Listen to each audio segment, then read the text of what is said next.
Okay, good evening, everyone. Welcome to our honors, masters, and doctoral students. Today's session is on, it's a blast session. And before we begin, I just want to introduce myself. I am Tennyson Mokuchini, the professor who is overseeing the facilitation of this project. As you know, we have a mixture of sessions, and some of the sessions that we deliver to you are what we call blast sessions, and basically we use the sessions to focus in on a specific area that we have been advised by yourselves and other students before you as being an area that is particularly problematic. So today what we're going to focus on is argumentation and the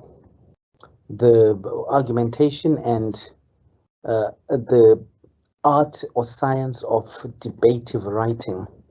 So basically it's all to do with how you go about writing critically within scholarly work, and we will differentiate, or I will try to differentiate the expectations that exist for you depending on the level of postgraduate study that you're at.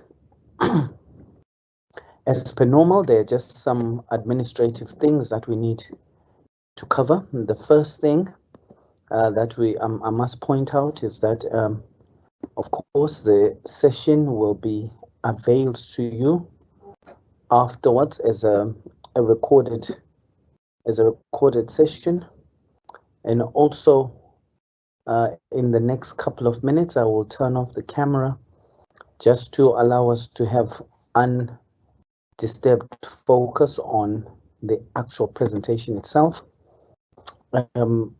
Generally speaking, what I do with the presentations is I tend to have quite a lot of slides, a lot of PowerPoint slides, but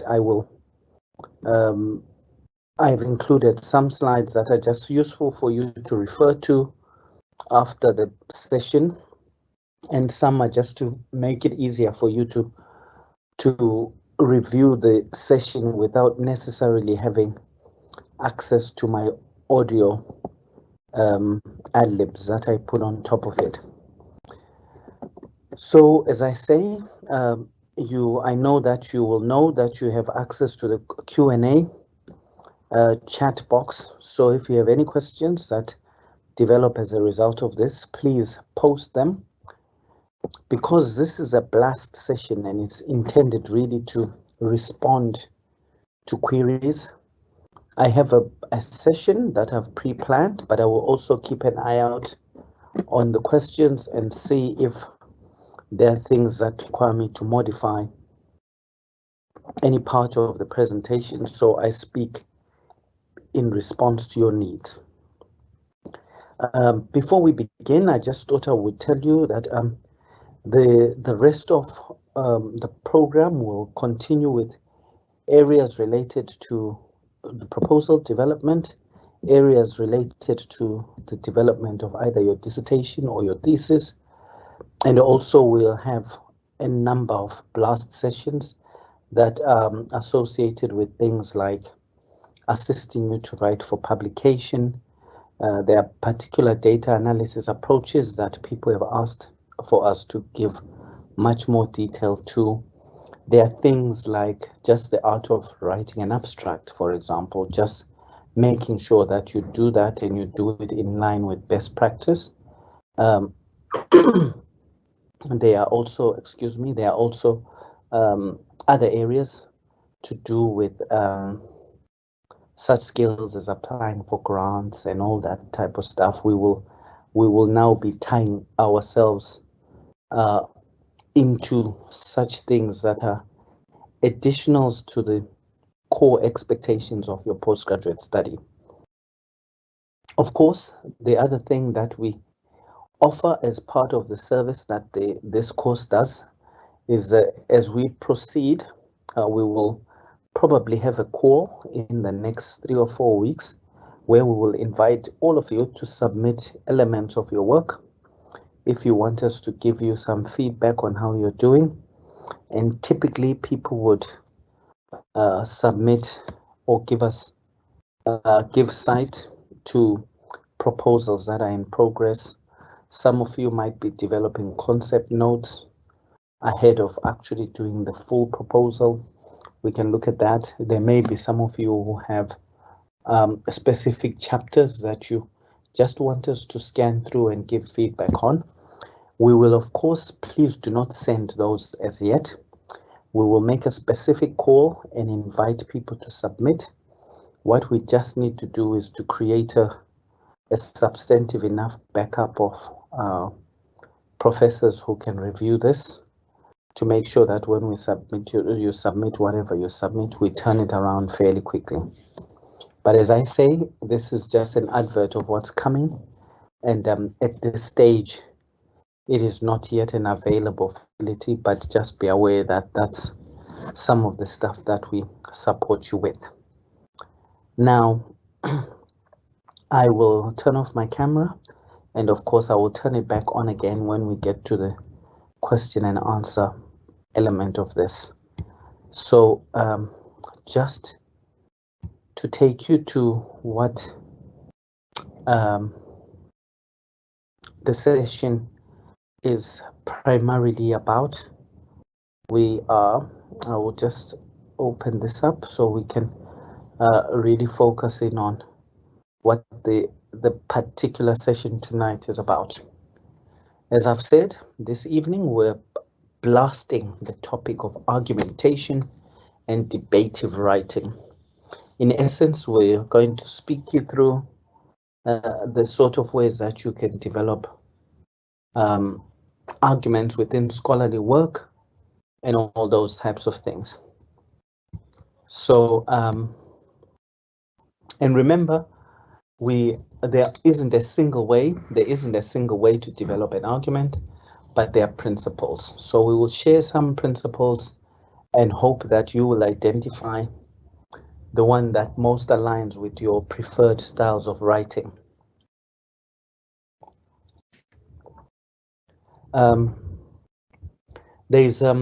Before we get into the objectives of the sessions, I just want to say something that I found to be very profound and actually quite critical in ensuring that I write well and I continue to improve in my writing. And there's some of you might know of a person called Stephen King. He's a very, very famous writer. There was written many books that have been turned into movies and all sorts of things. And he said something about the art of writing. And he said, to write well, there are just two things that you need to do. Two things you should do, and you should do them frequently. And those things are, you must read a lot and you need to write a lot. So in as much as everything that I show you now gives you the approaches to how you write, it will not translate to anything meaningful unless you practice it a lot through writing yourselves, and you develop it through reading what others have written, and always reading with this critical sense that you're reading this and thinking, is this a style I like? What is it I like about it? And never ever read anything without having a small part of your brain evaluating the quality of what it is you're reading, because that is how you learn to think about writing for an audience. Of course, there are specific things that we will be able to coach you within the space of this one sitting. The first thing is that by the end of this session, we want you to be able to feel competent at writing a balanced argument and being able to develop a clear, concise, and defined debate. And what I mean by that is that always when people are saying that they want to write in a debative way, what they forget is that every debate that you write, or every discussion, or every contest in viewpoints only makes sense if it's foregrounded well. And by foregrounding, I mean for every argument you present, there is a story that needs to come before the argument so people understand what the issues that are in play or are being debated are. You couldn't just start debating things without giving some clarity about the background of those things. Of course, the other thing that happens is we want you to be able to construct body paragraphs. And when I say body paragraphs, remember when you write a piece of work, we talk about it having an introduction, a body, and a conclusion. So we want you to be able to develop body paragraphs that include evidential support, so you can support the position, that present clear facts, that presents these facts in a very logical way, and also being able to integrate statistical and anecdotal observations. So basically, we want you to be able to create an argument that uses evidence to support itself. You draw on facts. You are logical in how you write. You use statistics and numbers to support your position if available and if relevant. And also you are able to draw on your own personal viewpoints to kind of cement what it is that you're arguing about.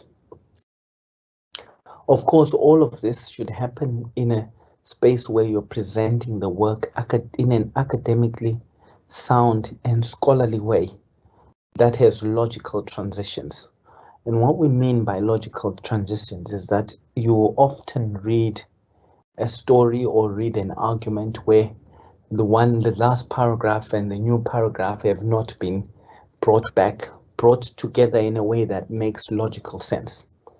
So as you can tell, the aspiration that we have here is very multifaceted. We want many things from you. We want to develop many things. And the difficulty with trying to have a session where you are working on many things is that there's a chance you'll meet something will not gain the traction that it should in the way that it ought to.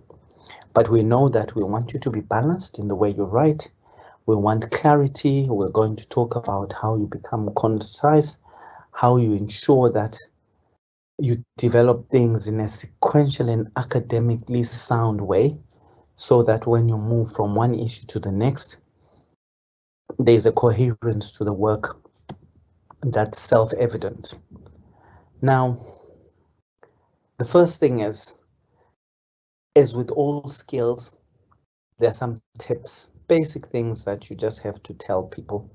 And one of them is that when you write well in academia, the first thing that you do is you're concise, so you keep it short, and also you are direct.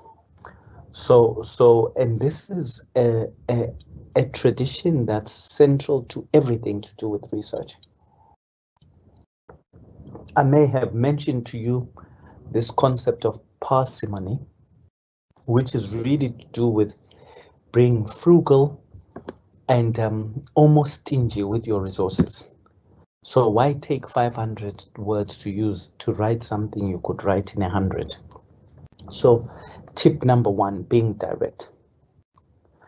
And going straight to the topic that you want to get to without unnecessary examples or information. And of course, if you are discussing something, and this is the difference with academic writing, that when you discuss things that are taboo subjects, you still make reference to the words that are most direct, even if you think that, oh, you are treading on unfamiliar ground. And what I mean by that is someone who might want to write about murder should call it murder and not discuss it or describe it as the taking away of life by someone who acts in an illegal way.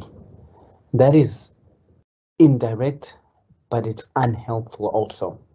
So first thing is being direct.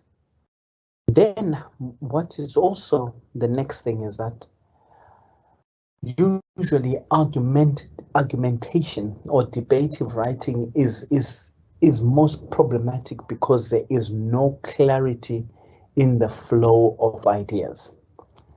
And I tell you, no matter how good you are in writing, you need to invest in a level of pre-planning before you write about anything. All that changes when people become more articulate and more capable is that they can do the planning in ways that are covert, like they would be able to plan without you seeing that they're planning. They can step away from the argument for 2 minutes and literally create a flow chart in their heads, and on the basis of that be able to say, I am going to start my argument with this and work my way to this part of the argument. And the general view, and there are many approaches that exist. The general position is that, or one of the approaches that's quite often used when people are presenting arguments, is you go from the generalized argument leading to the more specialized argument. So if you were writing about or trying to defend your study that you're choosing and the problem that you've looked at, you would offer us insights into that problem in the way it presents itself at a global macroscopic level. And then you would say, okay, I've presented the argument at a global level. I can now present that argument at the level of the continent. I will present it at the level of the nation, and I will present it at the level of the locality where I'm carrying out or I'm interested to carry out my study. So there has to always be a systematic logic to the flow, whether that logic is you starting from the broad-based assessment of a topic to narrow focus, or whether you start based on chronology, you start on things that were debated many years ago, moving us more and more to the current and present time. Whatever that flow is, it has to be understood by you, it must be intentional, and it should be something that becomes quite apparent in the way you present the work and the academic writing that you expose others to. But the short of it all is that apart from you being direct, we need you to develop a flow chart. I will show you some examples of those so you can get a sense. Of course, the other thing that people talk about is this concept of bubble maps. And a bubble map is, if you've ever read or seen a cartoon or seen some of these pictorial things that used to once exist in newspapers, you would see that they will have something that's floating over a person's head, and it looks like a bubble, and then they write a few words inside that. So a bubble map generally is ideas that you want to discuss, but you present them in a dispersed way on a paper as in the form of bubbles. So here are some examples. So if, say, you were discussing a particular topic that you knew had a linear presentation. So you knew that this thing that you're talking about, you want to show its history, how that history led to a set of things, those things led to others, and these things have followed a linear but chronological way. Then the flow chart that you have, or in the flowchart model that I give you, where you have these boxes that are connected to each other, that flowchart, this flowchart that I'm referring to, is one way then you present your ideas. So you would say, this is the first argument I want to present. followed by the next, followed by the next, and so forth.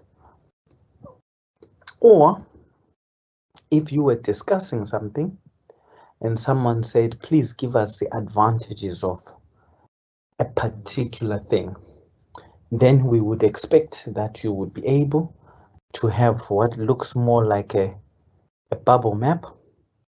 This thing that I have here, which I'm circling right now. So the center would be the you saying advantages, and then you have a chance to discuss advantage 1, advantage 2, 3, 4, 5, 6. This acknowledges that these things are all connected to the central theme, but they themselves are not necessarily connected to each other. So that's one way of presenting ideas, so that you have a basis for discussing these ideas. Then the other thing may be that someone may say, look, please discuss 3 likely positions that may exist in relation to topic X. Then you're able to now have a drop-down discussion format where the top thing you're discussing is the top part of what looks like a family tree, essentially. You're able to identify the top thing at the bottom, but you then acknowledge that that top thing can be considered in 3 ways: the one on the left, the middle, and on the right.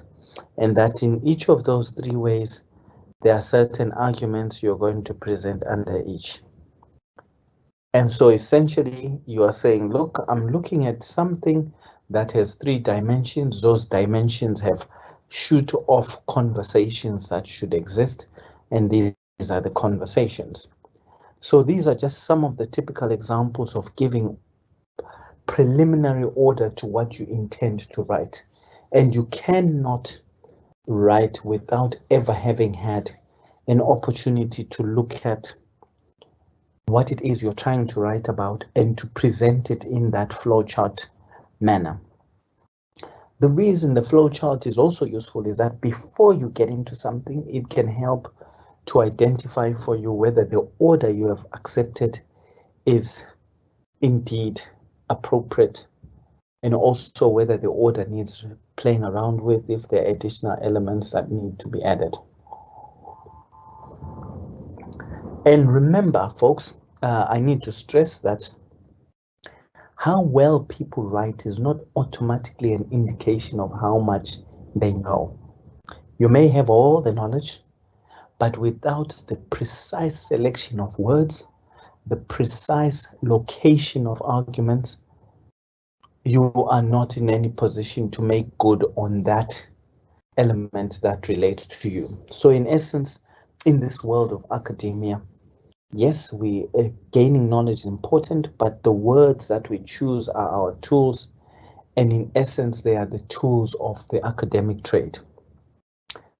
And what you also have to notice is that when you are asked to write, you immediately become a person with a voice, and that voice has 2 potential possible utilizations.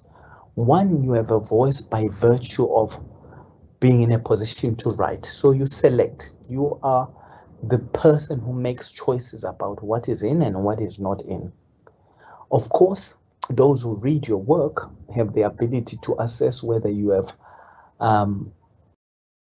intentionally excluded key things, but nonetheless, the power to have authorial supremacy over this is entirely yours.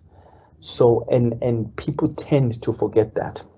And the reason that it's important that we mention this is that if you are quite clear that you want to write a study whose focus is going to demonstrate a particular thing, then you must ask yourself, what is the best way for me to write in such a way that I make this thing that I am compelled by as equally attractive, compelling, persuasive as I need it to be.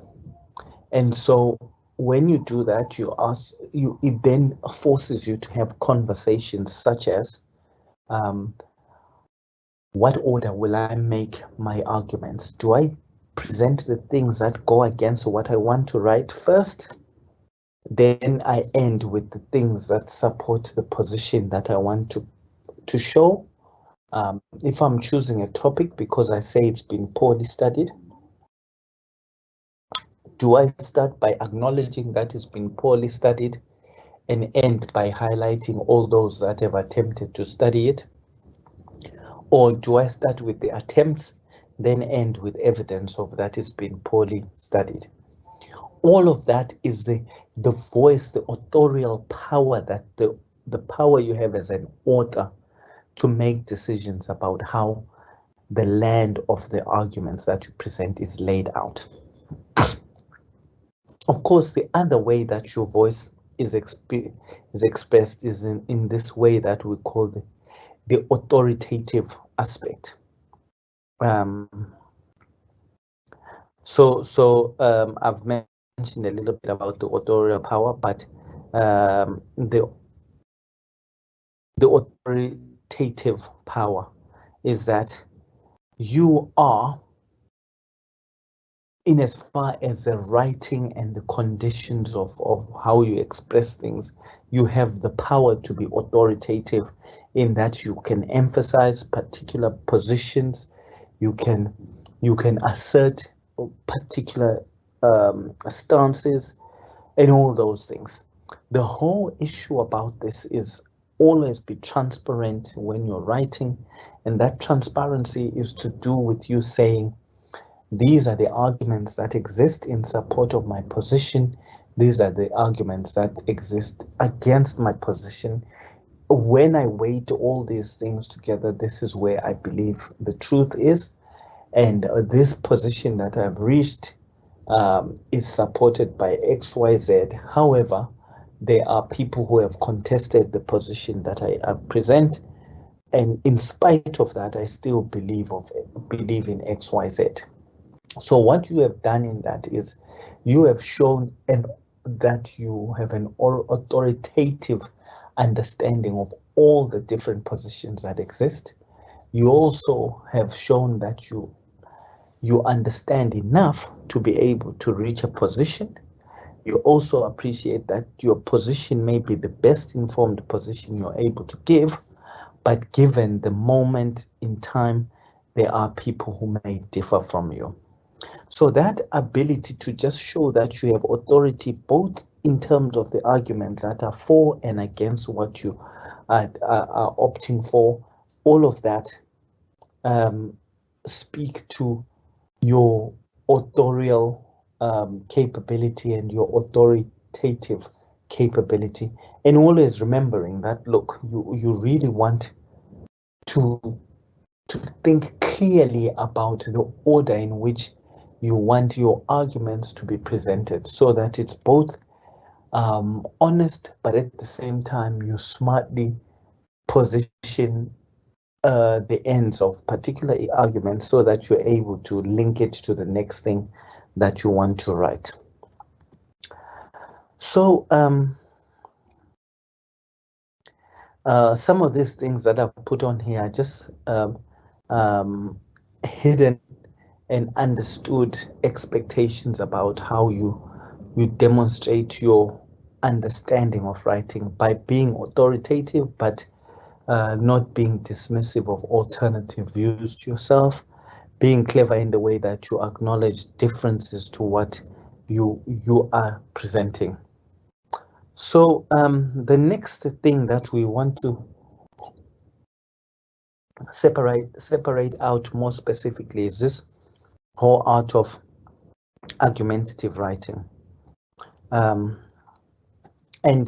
with argumentative writing, remember, so much of the work that you present within an academic space at the levels that you are at involves dealing with contesting viewpoints.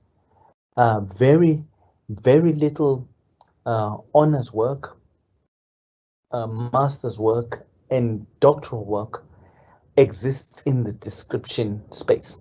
Very little of the writing that you do is about describing things.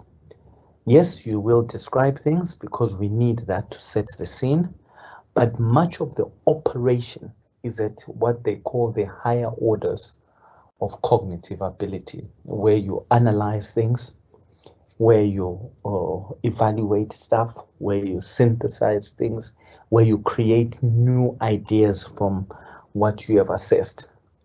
All of that is benchmarked on one very specific attribute, and that attribute is argumentative writing. The skill of argumentation, being able to investigate an issue, take a stand, generate and evaluate a multiple number of contributors to that issue that you're looking at. Do this in a logical manner that shows that you have a very clear understanding and are focused about what the central issue being argued about is. And then, of course, you write this with the intention that it will be read by someone else, and you want them to be persuaded that the way you see things or the view that you hold is indeed a well thought out view and is the best view to adopt given all the things that are available at your disposal to make an argument. So this issue about argumentation can only work if certain things exist. And what I've done is highlighted some of these critical things that you cannot say you are engaging in argumentative writing unless, one, you have taken a stand. Yep, that's the first. Secondly, there needs to be utilization of evidence. And remember, I spoke at the beginning about the range of evidential pieces that you can rely on. You can rely on written facts, statistics, positions that others have posited before you, but to write argumentatively, step one, you must take a stand. Be it the stand that it goes, you go left or right, or up or down, there must be a stand. That stand you need to now support by looking at a range of evidence. And in the spirit of being transparent, you realize that that range of evidence will include things that support you, things that don't support you. But you want to be able, with everything that doesn't support you, to have a counter argument that allows people to say, this is a limitation of Tennyson's position, but here's how he counteracts that limitation with alternative arguments. The next thing, of course, is the expectation that your argumentation should be logical. And the thing with logic is, it really is about you sitting back and thinking, what is the most defensible approach or way of presenting my story that would make sense to somebody who has limited or no knowledge about the topic. So, and when we say logical, you will present things in a way that allow you to move from the generic, non-complex positions, and you build up on things that are more specialized and more complex.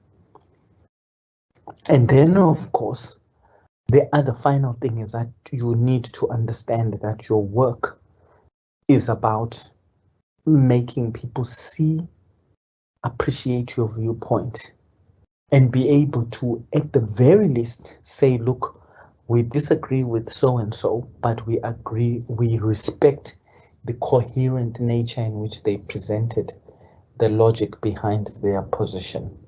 So in argumentative writing, there are these four things: taking a stand on an issue, being logical, utilizing varied pieces of evidence, and then making sure that your position is defended in such a way that someone not get what it is that you're talking about.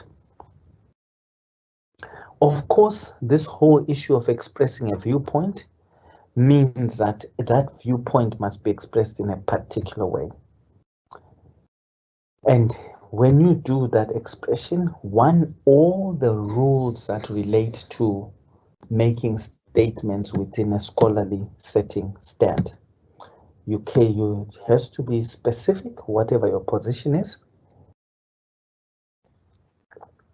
That position has to be reasoned. And when we say reasoned, it has to be specified and supported with academically acceptable reasons. And you have to give detail to the exact things that you agree or disagree on. And of course, then you must allow yourself to be able to get that position that you have and offer evidence in support of or evidence that may rightfully contradict it.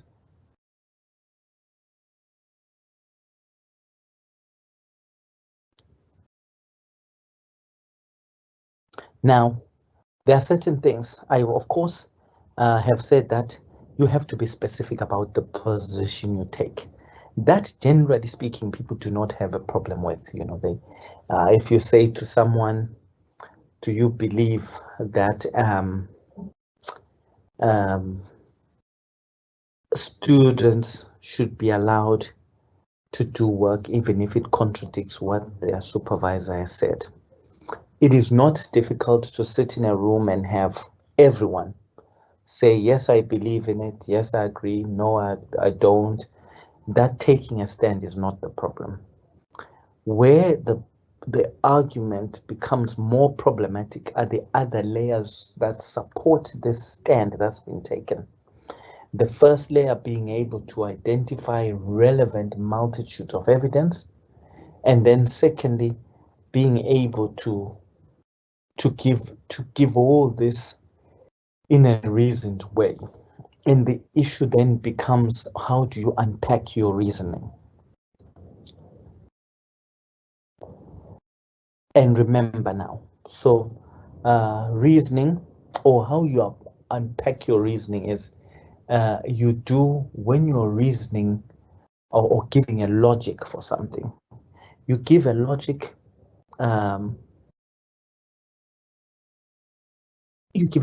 with the, sometimes, most of the time, with the expectation that you want that logic to sway the person. So then the whole issue that becomes critical to this is this issue of persuasion, being persuasive. And that is also about presenting arguments in such a way that you are clearly moving somebody towards a particular one side space that you want them to be in. So clearly, when we said, look, when you're debating, you must pick your position. Once you pick that position, you are writing more in a persuasive format than in any other type of argumentation spirit. And what the persuasiveness is all about is that being cognizant of the fact that you have said you stand to the left, and everything you now write must give ultimate momentum to your decision to go to the left. But because this is a scholarly space you're in, you must give the reader access to what the positions of those on the right are, what their evidence is, but counteract it so that you end up on the side that you believe in. Of course, just for the purposes of differentiating the two, argumentative writing tends to be about saying, look, here are the 20 arguments that are sitting. I'll give you insights into all of them. Persuasive writing, on the other hand, is literally about being more one-sided more being one-sided and giving more gravitas to the positions that meet and support your preferred position. Now, all these things that I speak about have some type of relevance to the academic space of writing. And the importance that I want to bring out when I say they all have relevance is that at one point in your writing, there is benefit in being persuasive. At some points, there's benefits to being argumentative. At this stage, I can't tell you which one you adopt when, but the one thing I can do is that is to give you guidance on the differences between the two, how you affect the two, how you move from one piece of argument to another, be it that you are moving from a persuasive bit to more of an argumentative bit. All of them have to demonstrate what we talk about as cohesion in your writing.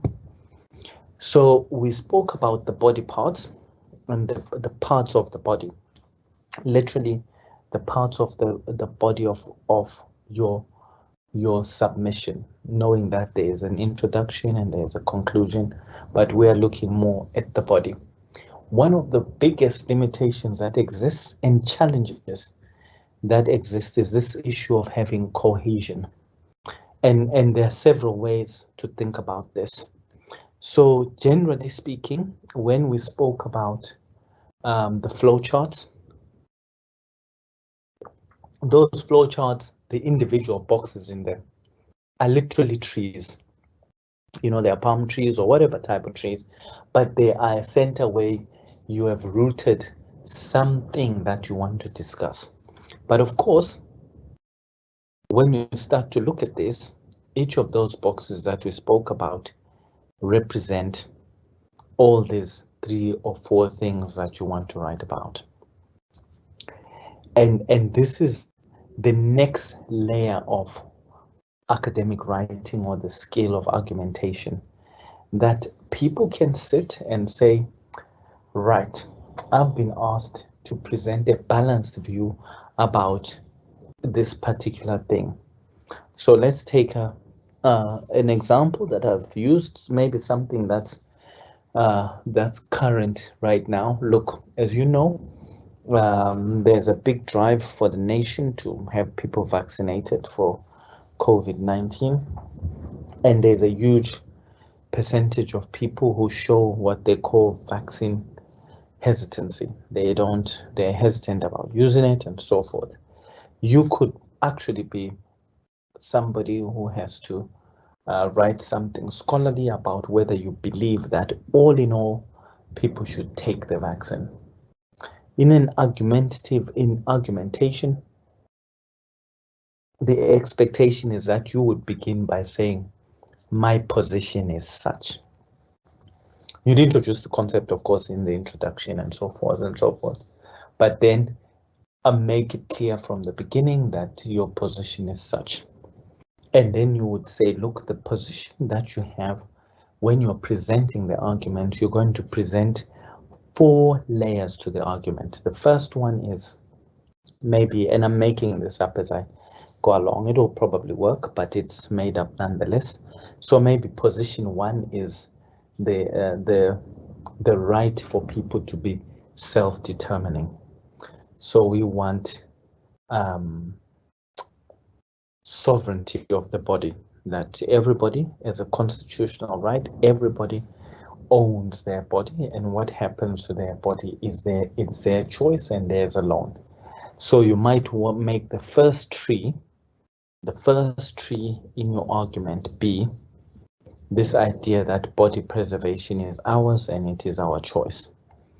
Then maybe the next thing you want to write about might be to do with the fact that we know that if you're unvaccinated and you have a high risk of being infected, you pose a danger to society. So that's the next position that you want, the next point of view that you want to argue about.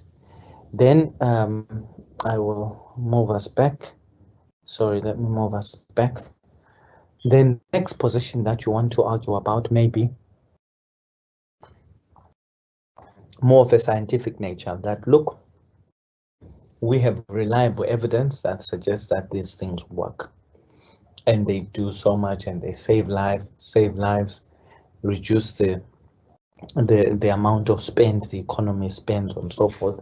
So for now we have these three ideas: the body preservation story,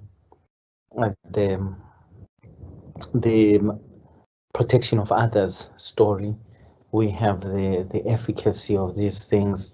Then of course someone might want, as a last resort, say, look, we know so little about these, they themselves possess side effects that we don't understand. Now, when we talk about cohesion, what we are talking about is how does one move from one thing to the next in such a way that they build bridges from one argument to the next, knowing that ultimately you have entered this debate with a position. And if that position was that you are saying that vaccines are altogether not good for us to take, then you must now think, do I want to start at the beginning of my bridge with all the positions that support me taking a vaccine and then connect that to an argument, connected to an argument that says vaccines are not good? Yep. You may decide that no, but for my argument against vaccines to be compelling, I want the first part of my argument to be about the support of vaccines. So when I end with something that overrides this support. Now, cohesion works in a very particular way. So you may have 4 things you want to discuss, but you might be able to get a level of cohesion between 2, as I've suggested here, and the next 2. Of course, this is better than having no cohesion, but it is not the ultimate way of debating things. And if you were going to show lots of mastery in relation to debating, you would then be able to join these things in a way where the bridges actually all relate to each other.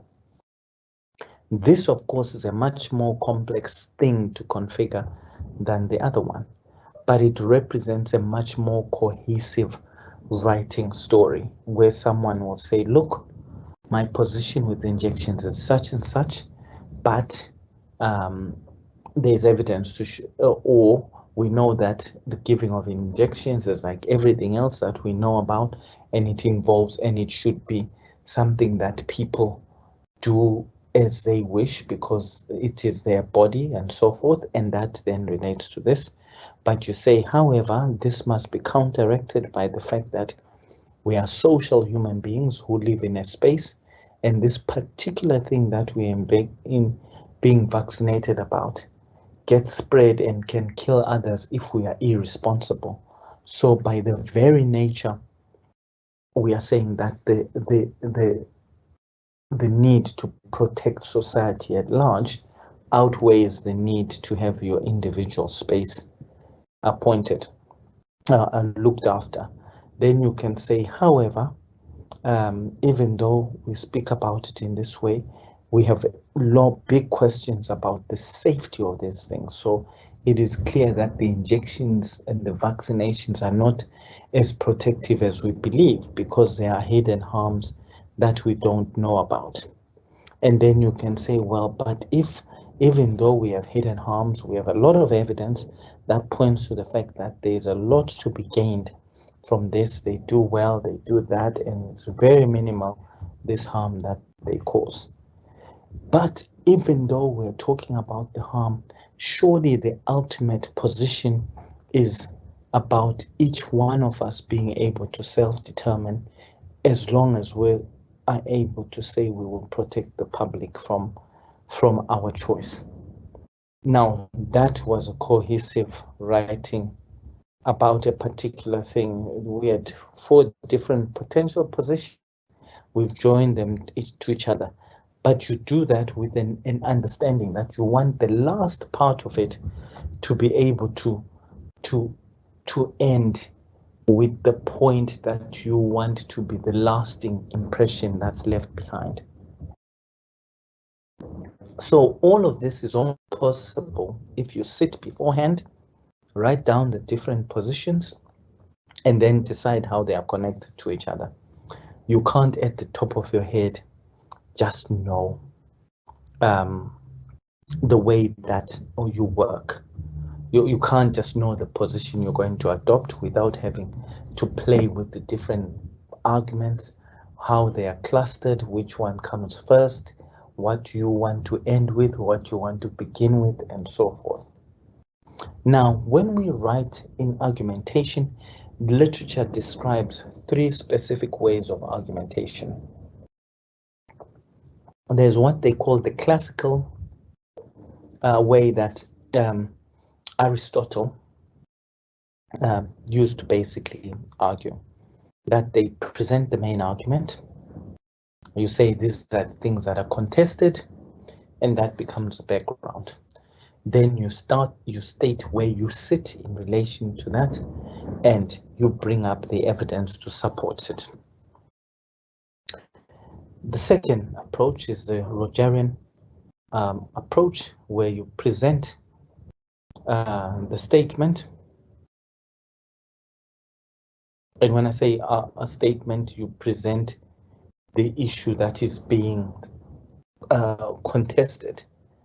Then you present your position in relation to it, and you acknowledge the opposing side of the argument. You state your point of view, and then you explain why yours is more beneficial to what you're doing than the other. So with Roger, basically, the classical way is that you say, this is what's debated, this is where I sit, this is the evidence that supports me. Quite simplistic. And the next one is you say, this is the issue, this is what others who contradict my position have said, this is where I sit, these are the benefits of why I do what I do, and you end with a position where you're clearly giving the last resounding voice to your position.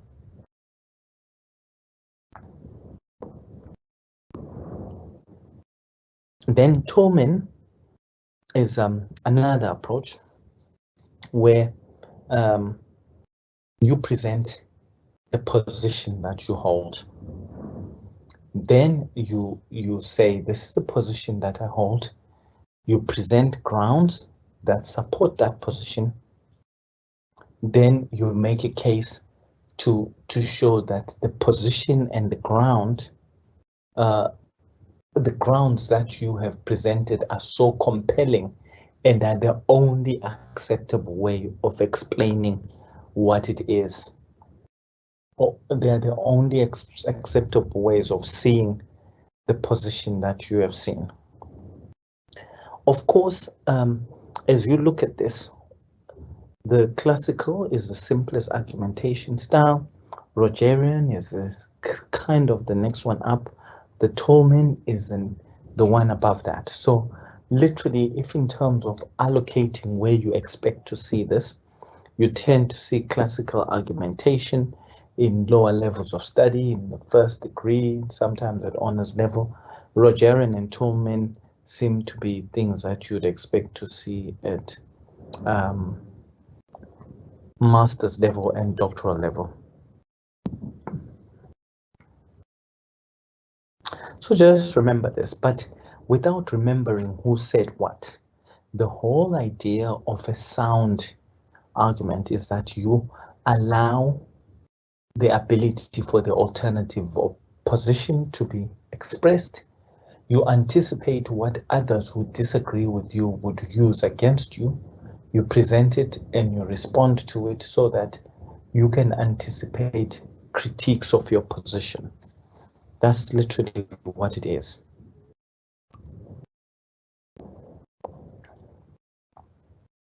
And the position around things is that Generally, you find that people are willing to make statements about what they believe in, where they sit, but at the same time, they're not able to expound or back up what it is that they've said.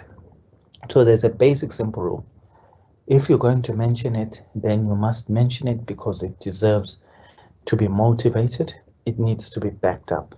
If you bring it up, you better back it up. And that is the simple and straightforward the simple and straightforward reason. Now, sometimes I wanted to just link the very first initial type of writing where you are expected to show your ability to argue, your ability to write in a scholarly way, is literally where you are motivating your study. And these are things that I've already taught you when we spoke about how you select your topic, how you focus your study. We spoke about this, but we didn't speak about it in terms of the exact nature in which you write. So we now know that firstly, it is important to state your position very quickly. So how you would start the motivation for your study is to basically give an overview of the area of field that you're interested in, state what the contested issues are, mention very clearly that the position or your view about the state of knowledge in relation to this is, and if that view is that there's a need for more specific research to be carried out in the area that you've foregrounded, you make that your position. Then you go back to how I said you give the evidence to support your position. You unpack your reasoning for this, and you can unpack that reasoning using a mixture of the Torment approach or Rogerian approach. But really, literally, what you are absolutely doing is just being able to give a background to your study, mention why you think it's important, state your position and the reason to why it's important, give evidence to support these positions that you've chosen.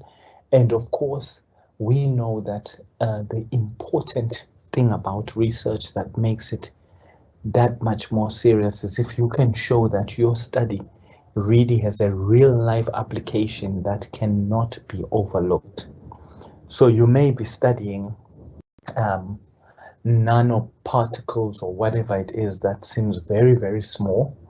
You need to find what the big problem that hooks onto your issue is. So, for example, I was today actually advising a student on something. He happens to be a librarian and he's studying a particular library ICT thing that they use to help people with registering for the library. Of course, to you and I, that seems like a very personalized study. We might even wonder why it's that important. But what the person was advised to do and finally managed to see was that we know that there's a huge percentage of students who drop out of study, and many of them drop out of study for a combination of reasons. They find that the system they're in is unhelpful. They themselves are not motivated. They lack intellectual capacity, all these possibilities. But one of the possibilities is to do with having to confront systems that they find unhelpful and soul training. So if you accept that the ease with which you can use a library service or the ease with which you can find the literature to make your work possible, all of that are important, have an important bearing on whether you stay motivated to study. And if they affect your motivation and they affect it negatively, then the chances of you dropping out are huge.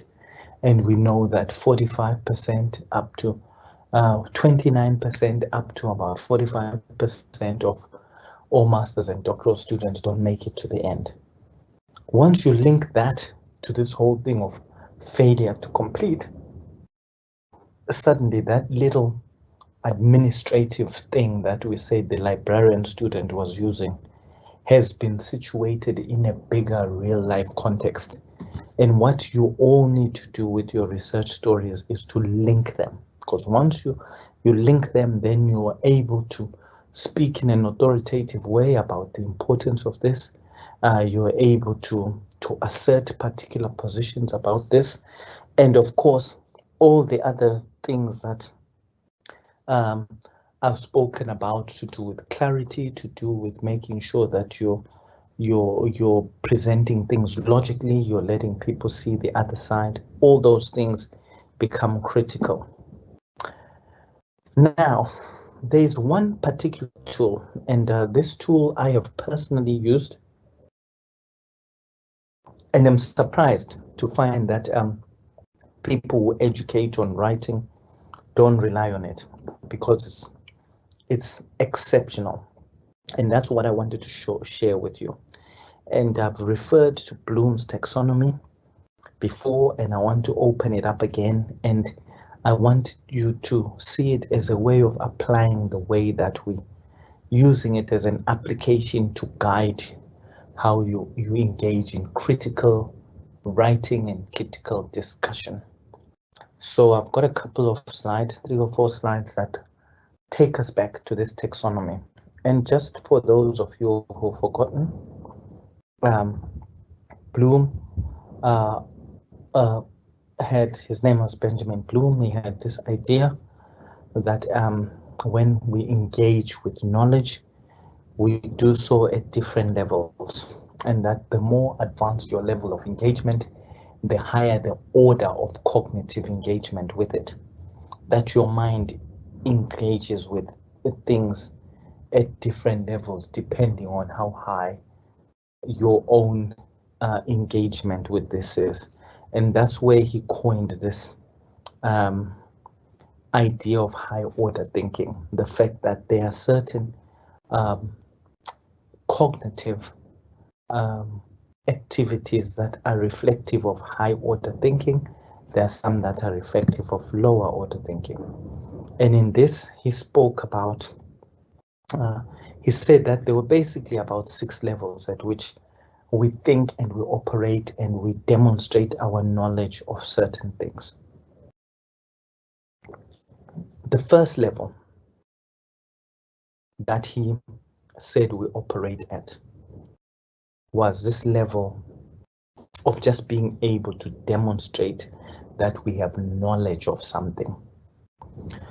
So anytime you write and you are introducing yourself and the reader to your topic, the very first thing you must do is to demonstrate your own knowledge and to create the necessary pre-knowledge so the reader knows what you're talking about. So essentially, and that is why any of you who have come to my sessions will always note that I will always begin by defining what it is we're looking at that day.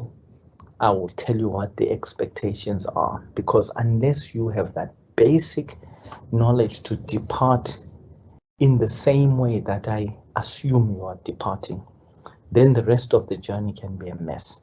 So similarly with writing, if you're going to debate something or hold a position, and that position, say, is to do with whether people take vaccines or not, the first job you have is to give the reader enough knowledge about what the vaccine is in relation to what we're talking about.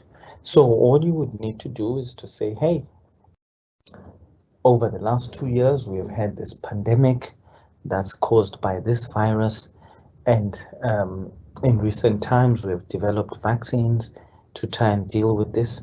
The only way that we can get the expected immunity at this stage is through the vaccines, and there's current debate about whether or not the vaccines are more harmful than they are helpful.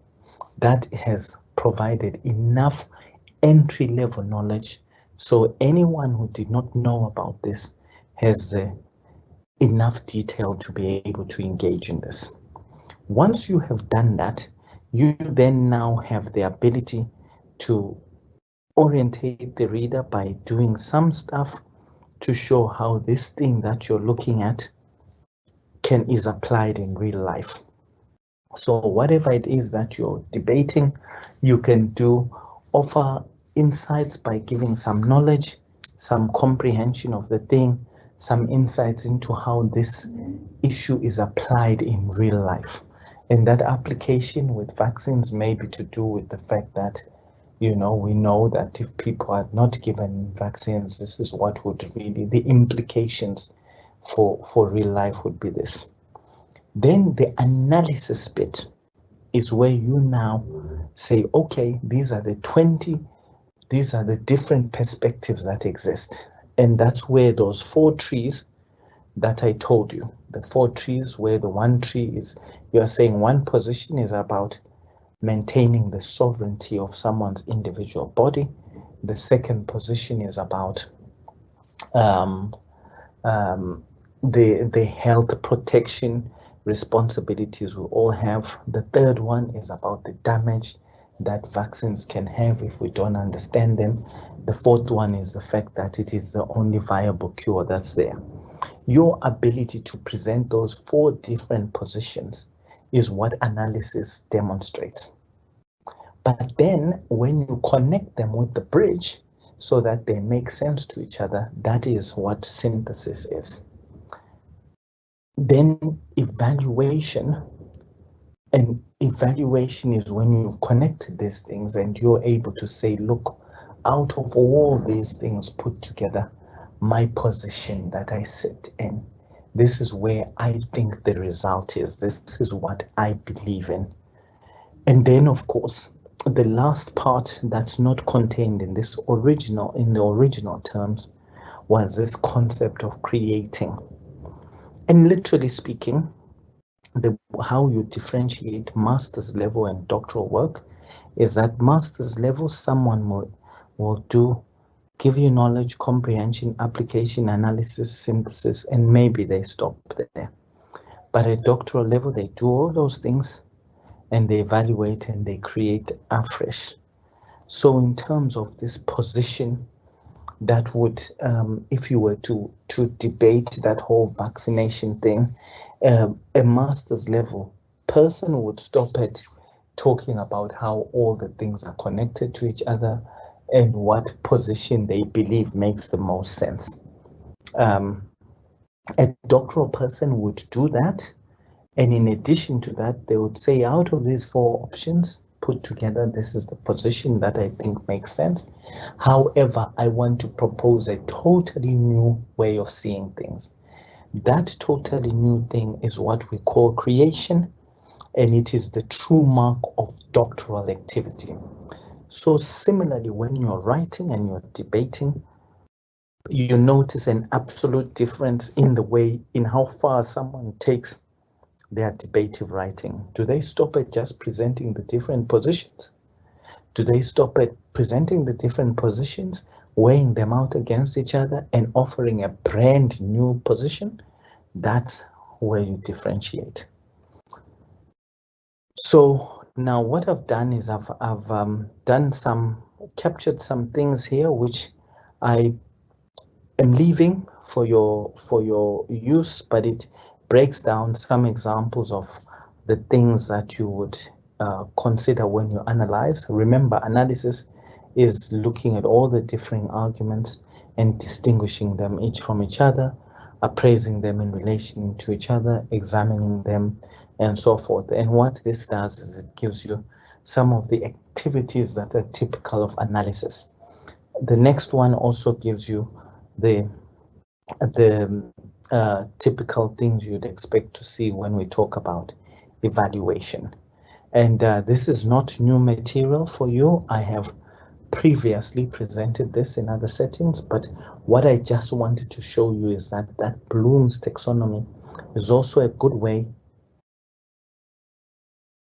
of lining up your debate so that you don't just end up stating your position and stopping there. You step your position, you do some analysis, do some synthesis, you do some evaluation, and if you're at doctoral level, you offer us an alternative way of seeing this that is different from everything else that we've looked at. And of course, I've given some insights into the whole creation thing. Now, folks, we're at the very, very end of this. That was the last thing that I wanted to show you. I've got some resources here that help you to look at things. And all that I say with this whole world of critical writing is the idea that you cannot write well unless you read a lot and you write a lot. So without taking up much more time, I will now open up the space for us to consider some of the questions that have been posed, and with an understanding that these are, at this point, just the beginning of your continued journey with developing the work that you're focusing on. So I will now take away. I'm just waiting for the work to populate. Right, I'm just waiting for the questions to come up. All right. I'm waiting to load. Folks, I am looking here. None of the questions have come up yet. I am waiting for them to load. This sometimes takes a bit of time, not ordinarily this long, so I'm waiting for this to load. While this loads, I will just speak on some basic things. So, folks, as you can tell with argumentation and debative writing, there's a lot of principles that are captured there, but all these principles are in themselves very complex things, and the understanding of how we react and respond to these principles only improves with lots of practice. You also really learn so much from reading the work of other people who write very well. And if you are at doctoral or master's level, I always say you make sure that at a doctorate, you should at least read 5 different theses during the course of your journey, so you understand it. Similarly with dissertations, I also suggest that people who do proposals have the same way of dealing with this, so that exposure to previous work becomes a way of marking what previously accepted standards were. Of course, the idea is you should always do better, but if you have a sense of what is there, then you will truly understand it. Now,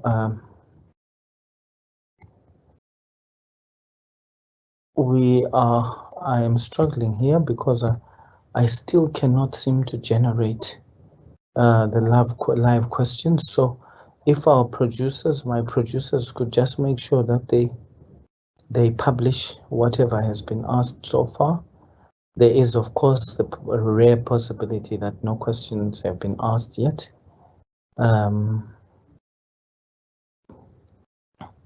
Ladies and gents, I'm just going to check.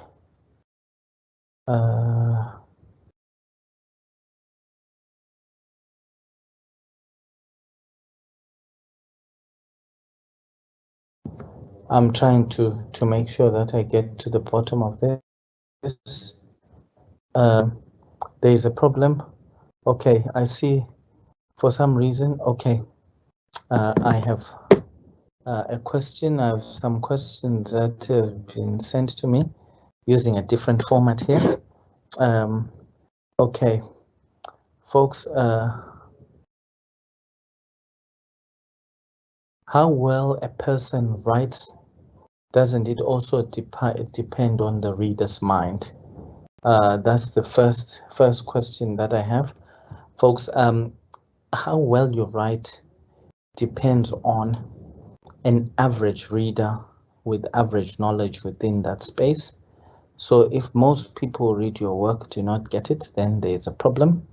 And the ultimate and the unfairness of the world is that communication is at the hands of the communicator.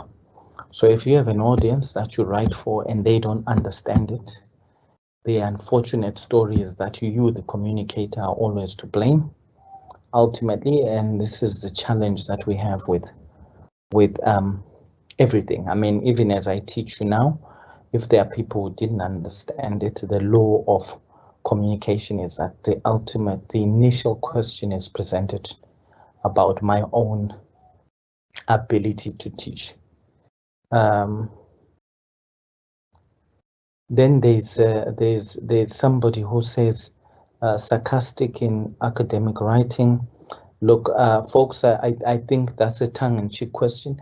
You can only be sarcastic if you have written the substantive work is there. Many people tend to go for the flowery things when the basics are not there. So the answer at this stage is don't be, unless you know that you have truly covered the stuff that you are meant to have covered. Which chapter of the dissertation do you apply argumentation and persuasion? Every little part. This is about writing academically. So from the very get-go, when you're presenting your topic, making a position for why it's an important topic, you have to utilize the same skills that relate to argumentation. Right. On which level of study are we allowed to apply argumentative or persuasive approach? You are meant to apply this at every level of your academic study. You apply it in a different way. I think I've just offered, when I showed you the differences that exist in terms of the use of Bloom's taxonomy, that gives you the ability to decide where you will stop. So if you are at master's level, you would probably stop at analysis and synthesis. If you're at doctoral level, you argue and you offer a totally alternative way, because you're doing that to demonstrate your ability to operate at that level.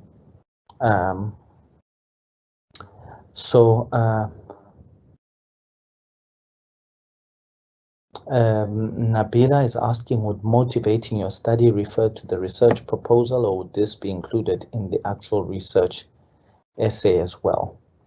The basic issue, folks, is that motivation of your study. Look, a proposal is essentially the beginning of your dissertation, but it's written in the future tense. You are proposing things you will do in the future, but at the end you have to write about them. So everyone in their dissertation will write the background to the study, why they chose to do it, and all those things. So it still exists. You still have to motivate. Can one use the two augmentative writing style, Rogerian and Torment, in one document interchangeably? Look, folks, I shared those as strategies that get utilized.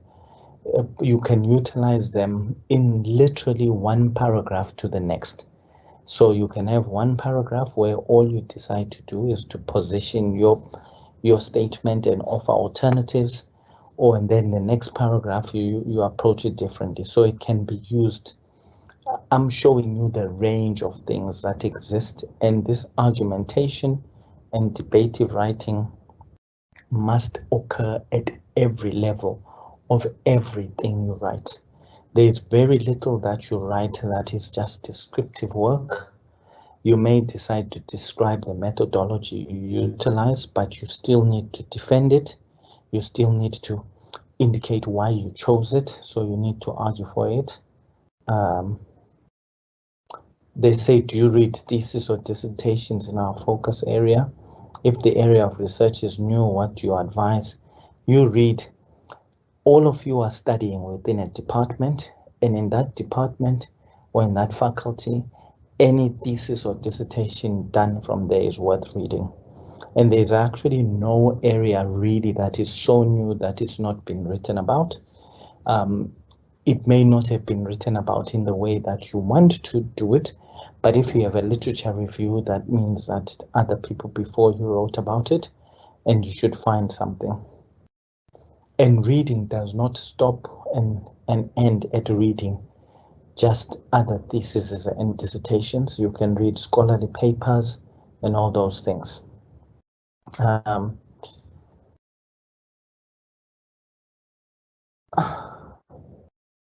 Right, the next person is someone, a submission from Uganda, who's just thanking me for the use of utilizing Bloom's taxonomy. Thank you very much for that.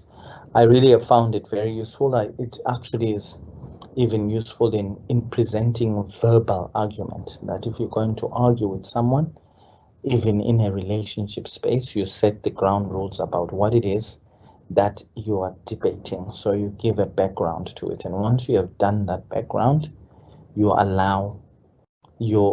then offer an analysis of the different options of seeing it, and you proceed that way. Motivating your study. Okay, folks, I'm trying to read through these things. They still haven't shown up here. Someone is just sending them on to me.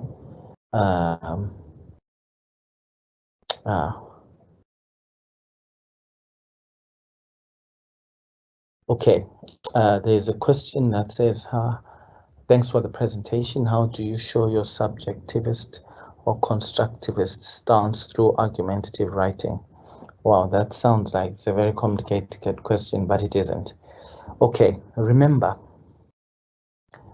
you your decision to be subjectivist, or your preference for subjectivism over objectivism, it is in itself a position. So if you choose that you are going to discuss things and focus on methodologies that promote the subjective view, then in actual fact, when you are telling us that you're choosing the subjective view over the objective view, you are essentially going to have to defend that position. You defend that position through argumentation. You defend that position through persuasive writing. So in actual fact, argumentative writing and persuasive writing are the vehicles by which you demonstrate all your things.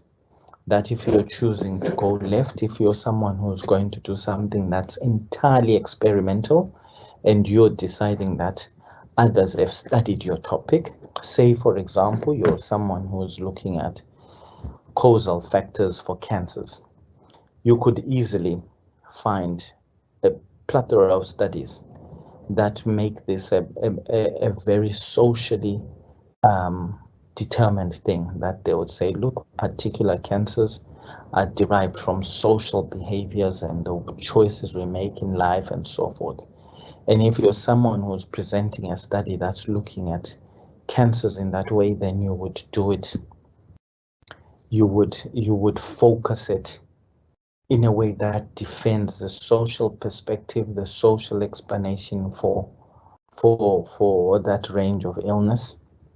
But if you're someone who is going to look at it and treat it as a genetically motivated condition, then you would make an argument for the fact that being the genetics, the experimental route, objectivism is the way to go. Whichever one of those two choices that you make, for you to make those choices, you must utilize argumentation. You have to utilize debative academic writing.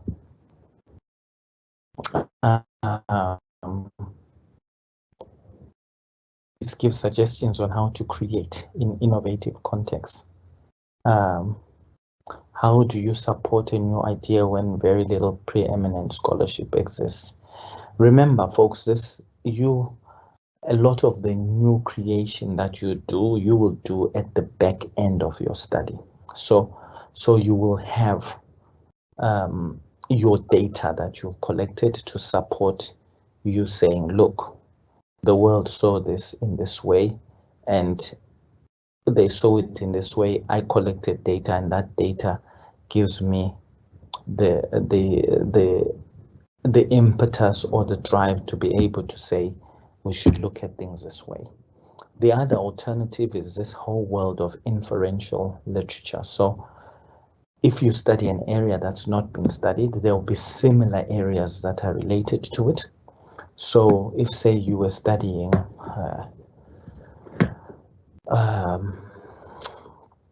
things that might push people to become small-time criminals when it comes to looting, there might not be particular literature on looting per se, but what we do know is that there's a lot of literature that talks about how people take justice into their hands, and in so doing, they do unjust things themselves. You can look at that literature and take messages from that and take inferences from that to inform a new way or to support your new way of thinking in this new field by just saying, look, this issue of looting is not different from another phenomena that we studied.